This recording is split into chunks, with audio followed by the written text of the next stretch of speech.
নমস্কাৰ মই জ্যোতিষী ডক্টৰ নিৰ্মল চন্দ্ৰ শৰ্মা আজি পুনৰ নতুন ভিডিঅ' এটিলৈ উপস্থিত হৈছোঁ বন্ধুসকল আজি মই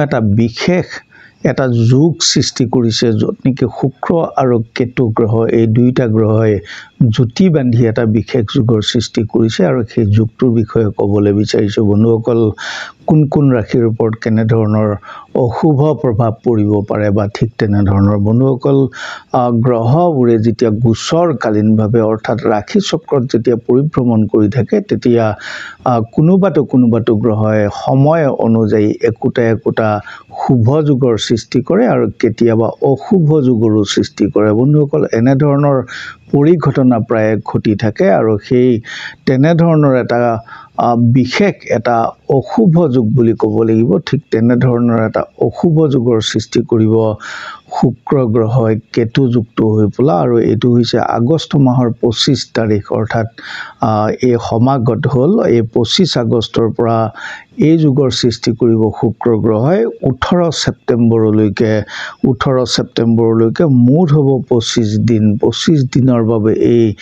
বিশেষ এটা অশুভ যুগৰ সৃষ্টি কৰিব শুক্ৰ গ্ৰহই যদিও বা গোচৰকালীনভাৱে শুক্ৰ গ্ৰহই কিছু ৰাশিৰ ওপৰত শুভ ফল প্ৰদান কৰি থাকে কিন্তু এই সময়ছোৱা বিশেষভাৱে এটা অশুভ যোগৰ সৃষ্টি হৈছে আৰু এই অশুভ যোগৰ যি অশুভ ফল প্ৰতিটো ৰাশিৰ জাতক জাতিকাই কম বেছি পৰিমাণে ভোগ কৰিব লাগিব কিন্তু তাৰে ভিতৰত যি অশুভত্ব সেই অশুভত্ব মূলতঃ কিন্তু তিনিটা ৰাশিৰ ওপৰত বিশেষভাৱে প্ৰভাৱ পৰিব বন্ধুসকল শুক্ৰ গ্ৰহ কন্যা ৰাশিত প্ৰৱেশ কৰিব আৰু সেই কন্যা ৰাশিত প্ৰৱেশ কৰি 25 ছেপ্টেম্বৰৰ পৰা এই অশুভ যিটো যুগৰ কথা মই ক'লো যিটো যুগৰ নাম হৈছে লম্পট যোগ এই যুগটোৰ সৃষ্টি কৰিব শুক্ৰ গ্ৰহই কেতু যুক্ত হোৱাৰ লগে বন্ধুসকল শুক্ৰ গ্ৰহ যি ৰাশিতেই নাথাকক যদি কেতু যুক্ত হয় তেতিয়াহ'লে অৱশ্যেই অশুভ হৈ পৰে যিহেতু শুক্ৰ গ্ৰহ জীৱন যৌৱনৰ কাৰক গ্ৰহ আৰু সেই কাৰক গ্ৰহ যদিহে কেতু যুক্ত হয় অৱশ্যেই অশুভ হৈ পৰে জন্মগতভাৱেও যদি কুণ্ডলিত শুক্ৰৰ লগত কেতু যুক্ত থাকে যথেষ্ট সমস্যাৰ সৃষ্টি হয় বিশেষভাৱে সাংসাৰিক ক্ষেত্ৰত বৈবাহিক ক্ষেত্ৰত ইত্যাদিৰ ক্ষেত্ৰত বন্ধুসকল এই গোচৰকালীনভাৱে শুক্ৰ গ্ৰহ যি কন্যা ৰাশিত প্ৰৱেশ কৰিব অৱশ্যে 24 তাৰিখতে প্ৰৱেশ কৰিব কিন্তু 24 তাৰিখে বহু পলমকৈ নিশা প্ৰৱেশ কৰিব শুক্ৰ গ্ৰহই কন্যা ৰাশিত আৰু সেয়েহে 25 আগষ্টৰ পৰা এই ফলাফলৰ কথা মই উল্লেখ কৰিছো আগষ্ট মাহৰ 25 তাৰিখে শুক্ৰ গ্ৰহ হৈ পৰিব অত্যন্ত দুৰ্বল নিঃস্বস্থ বুলি কোৱা হ'ব অৰ্থাৎ কন্যা ৰাশিত শুক্ৰ গ্ৰহ নিঃস্বস্থ হয় যিবোৰ শুভ গ্ৰহ থাকে শুভ আৰু অশুভ গ্ৰহৰ ভিতৰত শুক্ৰ গ্ৰহক অৱশ্যেই শুভ বুলি কোৱা হয় কিন্তু গ্ৰহবোৰ যেতিয়া শুভ গ্ৰহও যেতিয়া নিঃস্বস্থ হৈ পৰে অৰ্থাৎ নিজৰ যিটো দুৰ্বল স্থান যিটো অশুভ স্থান সেই ৰাশিত যেতিয়া প্ৰৱেশ কৰিব সেই শুভ গ্ৰহটোকো কিন্তু পাপ গ্ৰহ বুলি কোৱা হয় বন্ধুসকল সেয়েহে যদিও শুক্ৰ গ্ৰহ এটা শুভ গ্ৰহ নিঃস্বস্থ হোৱাৰ লগে শুক্ৰ গ্ৰহ কিন্তু পাপক গ্ৰহত পৰিণত হ'ব কন্যা ৰাশিত প্ৰৱেশ কৰিব শুক্ৰ গ্ৰহ 24 আগষ্টৰ দিনা নিশা আৰু 25 আগষ্টৰ পৰা শুক্ৰ গ্ৰহৰ যি ফলাফল এটা পাপক গ্ৰহ হিচাপে ফলাফল প্ৰদান কৰিব শুক্ৰ গ্ৰহই আৰু কেতু যুক্ত হোৱাৰ লগে ইয়াৰ মাত্ৰা অধিক পৰিমাণে বৃদ্ধি পাব বন্ধুসকল সেয়েহে এই শুক্ৰ কেতুৰ জৰিয়তে সৃষ্টি হ'ব এটা লম্পট যোগ বন্ধুসকল পুৰুষৰ ক্ষেত্ৰত পৃথকে প্ৰভাৱ পৰিব আৰু স্ত্ৰীৰ ক্ষেত্ৰতো পৃথকে প্ৰভাৱ পৰিব বন্ধুসকল স্ত্ৰীৰ ক্ষেত্ৰতো সাময়িকভাৱে এই সময়ছোৱাই যথেষ্ট অসুবিধাৰ সৃষ্টি কৰিব পাৰে বিভিন্ন ক্ষেত্ৰত আকস্মিকভাৱে নভবা নিচিন্তা কিছু ঘটনা ঘটিব পাৰে পুৰুষ স্ত্ৰী উভয়ৰে বন্ধুসকল সেয়েহে এই সময়ছোৱা বিশেষভাৱে কিছু সাৱধানতা অৱলম্বন কৰিব লাগিব চিন্তাৰ জৰিয়তে বন্ধুসকল যিহেতু শুক্ৰ গ্ৰহ অশুভ হৈ থাকিব বন্ধুসকল এই সময়ছোৱাত অৱশ্যে কিছু শুভ কৰ্মৰ পৰা বিৰত থকা উচিত এই সময়ছোৱাত বন্ধুসকল এই বিষয়ে মই আগতে অৱশ্যেই কিছু কথা কৈছোঁ বিশেষভাৱে এনেধৰণৰ সময়ত বিবাহ আদি শুভ কৰ্ম উচিত নহয় এনেধৰণৰ সময়ছোৱাত সন্তানৰ স্থিতি ৰক্ষা কৰাটো শুভকৰ নহয়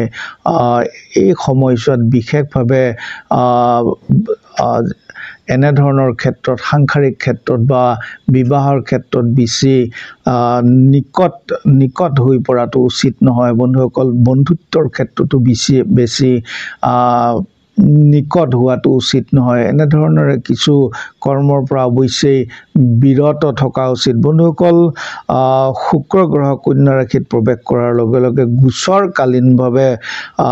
মূলতঃ তিনিটা ৰাশিৰ ওপৰত অধিক অশুভ প্ৰভাৱ পৰিব পাৰে তাৰে ভিতৰত প্ৰথম ৰাশিটো হৈছে মেঘ ৰাশি আৰু মেঘ ৰাশিৰ জাতক জাতিকাসকলৰ যিটো ষষ্ঠ গৃহ যিটো ৰিপু গৃহ সেই ৰিপু গৃহত শুক্ৰ গ্ৰহ প্ৰৱেশ কৰিব শুক্ৰ গ্ৰহ য'ত প্ৰৱেশ কৰিব কন্যা ৰাশিৰ অধিপতি গ্ৰহ হৈছে বুধ গ্ৰহ আৰু বুধ গ্ৰহ মেঘ ৰাশিৰ জাতক জাতিকাসকলৰ কাৰণে শুভকৰ নহয় এইকাৰণেই মেঘ ৰাশিৰ অধিপতি হৈছে মংগল গ্ৰহ আৰু মংগল গ্ৰহৰ শত্ৰু গ্ৰহ হৈছে বুধ গ্ৰহ আৰু সেই শত্ৰুৰ ঘৰত থকা দুৰ্বল শুক্ৰ নিচস্ত শুক্ৰ গোচৰকালীনভাৱে ৰিপু স্থানত ষষ্ঠ গৃহত যথেষ্ট শুভ হ'ব লগত কেতুযুক্ত হোৱাৰ বাবে বন্ধুসকল সেয়েহে মেঘ ৰাশিৰ জাতক জাতিকাসকলৰ কাৰণে এই সময়ছোৱা বিশেষভাৱে বিবিধ দুখৰ কাৰক হৈ পৰিব পাৰে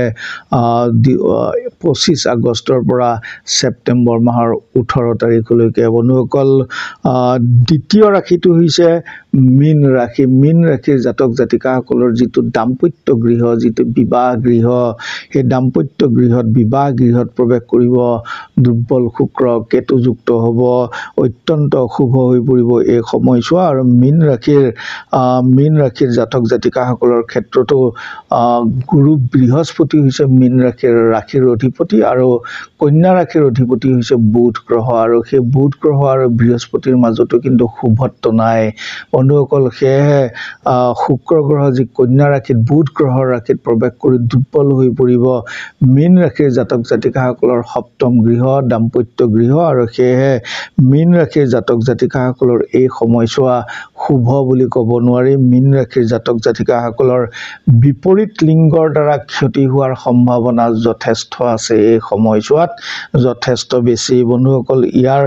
পিছৰ ৰাশিটো হৈছে ধনু ৰাশি আৰু ধনু ৰাশিৰ জাতক জাতিকাসকলৰ যিটো দশম গৃহ যিটো কৰ্মগৃহ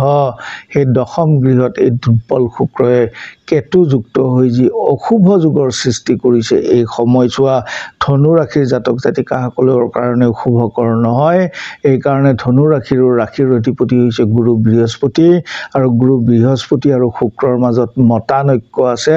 আৰু গোচৰকালীনভাৱে দশম গৃহত চন্দ্ৰ লগ্নৰ পৰা দশম গৃহত শুক্ৰ গ্ৰহ শুভকৰ নহয় যাৰ কাৰণে নেকি ধনু ৰাশিৰ জাতক জাতিকাসকলৰ এই সময়ছোৱাত সন্মান হানিৰ কাৰক হ'ব পাৰে শুক্ৰ গ্ৰহ বন্ধুসকল সেয়েহে এই সময়ছোৱা বিশেষভাৱে এই তিনিটা ৰাশিৰ কাৰণে শুভ নহয় নিশ্চয়কৈ তেখেতসকলে এই সময়ছোৱাত শুক্ৰ গ্ৰহৰ অধিষ্ঠাত্ৰী দেৱী ভগৱতী ভুৱনেশ্বৰী মন্দিৰ দৰ্শন কৰা উচিত ভগৱতী ভুৱনেশ্বৰীৰ ঘৰুৱাভাৱেও